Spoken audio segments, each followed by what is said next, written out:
Okay, so in the interim, there's a compromise between e-voting and what is going on now, and that compromise, I would think, or I'm asking, is that possible that at every polling unit, when the results are collated, because they are collated at that level, are they not? Okay, the results are collated, that they could use some kind of electronic communication to send that information over to the next level, to the ward level, and then collated at the ward level and sent to the local government level, and then to the state level, so that so instead of somebody holding bunch of papers and traveling from one village to the next to hand over things, things have already gone ahead.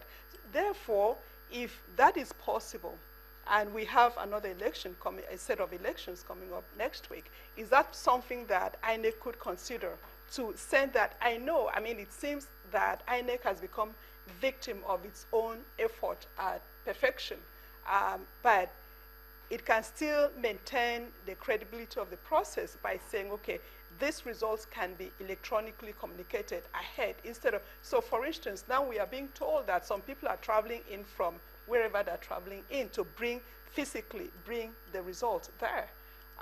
Is it possible for us to do this and still maintain the integrity of the process? No. The protocols are such that for authenticity of results, you must have hard copies. But you secondly,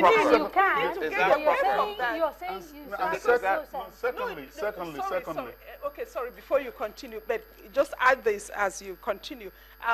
We do have secure communication channels. So it's not just openyahoo.com kind of thing. We do. So if we even want to go there, we could have secure communication channels. And why must everything still be paper? Exactly. Now, if the fear is compromised because of that reason, then this is the 21st century. As long as there's a firewall, whatever it is, that cannot be breached. No, but you see, why do we do bank transfers? We do bank transfers, and nobody's scared of. The issue is you want to compare the electronic with the paper to make sure that the results that you've been sent are authentic. That's fair enough. But the fact that you're sending the results ahead means you're saving a bit of time. And the paperwork can follow after.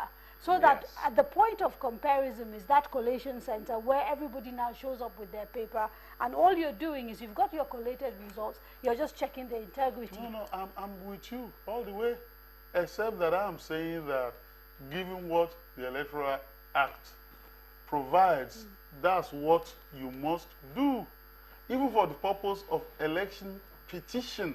So we should change all these forms, all these papers are the things that you need to show that elections are taking place in so place and that these are the results. That's why it is possible for result sheet to be mutilated as is being alleged in this election, for ballot papers to be snatched, and so on and so forth. So, and in any case, given the argument that was waged against the use of the card reader, even on Senate floor in this country, by no less a person than the Senate leader, Mr. Ndoma Egba, a senior advocate of Nigeria, who indeed argued on the floor of the Senate that card reader will be using card reader will be tantamount to using engaging in electronic voting. And of course, it went back and forth. So when you then say, well, in this coming election on Saturday, perhaps INEC should, experiment using text the results. I think at this point I should share a couple of tweets I've come across. Hashtag INEC Nigeria, hashtag Nigeria decides. Well, this one comes in from Niyi Rufai. He says, Nigeria's electoral law may need to be reviewed after this election. It is unfair to suspend the result announcement. And now there's also a similar one, but then this one puts it in a different way, from Leslie Ann Warner. she observes that early Nigeria results show Buhari leading. Tampering concerns mount. Exactly. That's the point that we're making. That's the point we're the making. later it is, the more the concern rises. You recall, although that was a different regime and military dictatorship, you recall that the 1993 election was stopped midway when we reached the 14th state. You know, the famous board then with a chalk, and they were writing the results, and then that was the end of it, and so it was regarded as inconclusive. You know, the issue then was that people then said we already knew the results, and indeed people published the results, and they said that since it was option A4, the results were already known anyway, and that there was a presumptuous winner. So we don't want to have a presumptuous winner in this election. We want to have somebody who has won this election, and so so that it doesn't appear that we're overflogging this issue. It's important moving forward that when elections are conducted, results are promptly released. Well, maybe at this point we should take a look at the figures coming in from the various states. We have 19 of them. That's including the federal capital, 18 states plus the federal capital territory.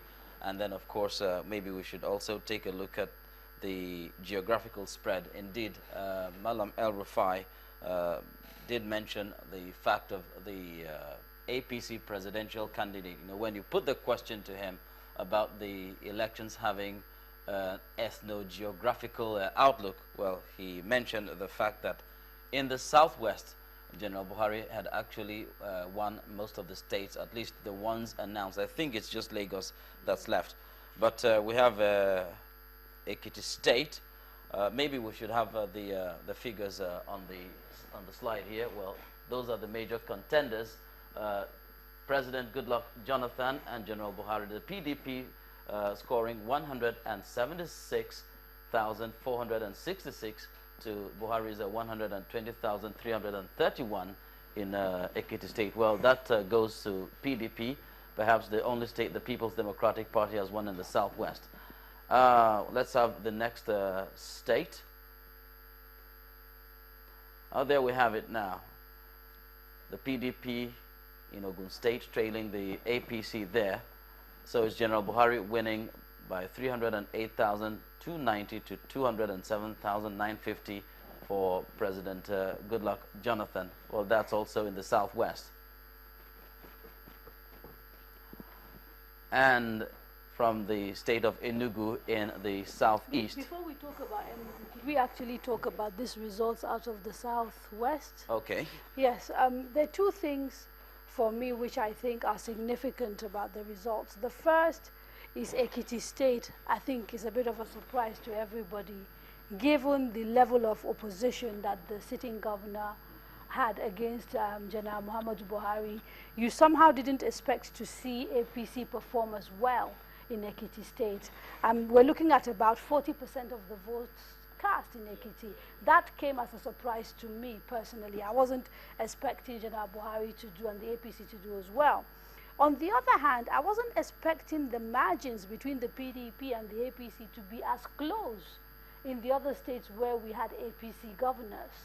But then given the amount of time that the president spent in the last 6 weeks campaigning in the southwest, maybe that paid off, because you see the numbers are much closer. So in a place, for example, like Osun State, which didn't vote for the PDP in the last elections, I think it was the only southwestern state that went at that time to what was the APC presidential candidate ACN, which was ACN yeah. then. So and then you've got a margin of what, a little bit over 100,000.